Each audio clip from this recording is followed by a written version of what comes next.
Magpapakain tayo ng ating baby baboy.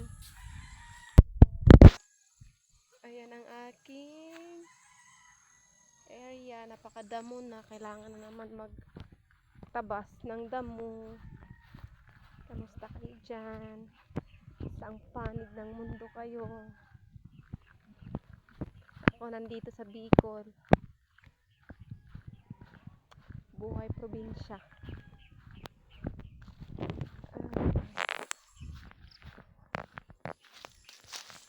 That you gonna be gonna be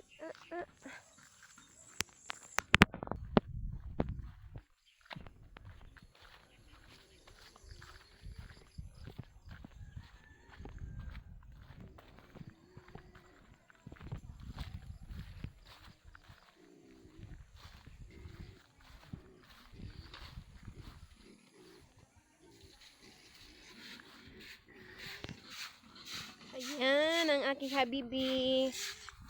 Naglilinis ng baboy. Dahil napakadungis. Ang lakas nila kumain mga kagar kasi tuwing magpapalit kami ng pagkain ng baboy, talagang pinupurga namin.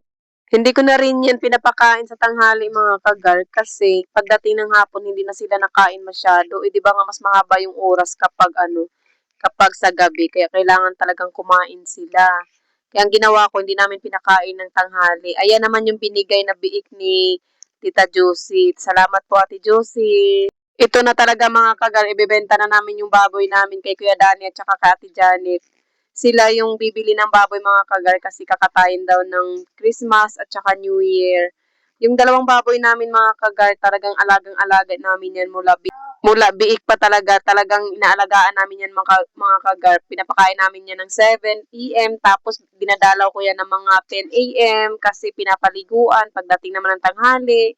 Pagdating naman ng alas 3 ng hapon mga kagar, binabalikan ko ulit. Pagdating ng hapon, pinapakain ulit. Talagang pinupuntahan ko yan mga kagar kahit sobrang init na talaga mga kagar. Kaya naawa din talaga ako kapag kinakatay na.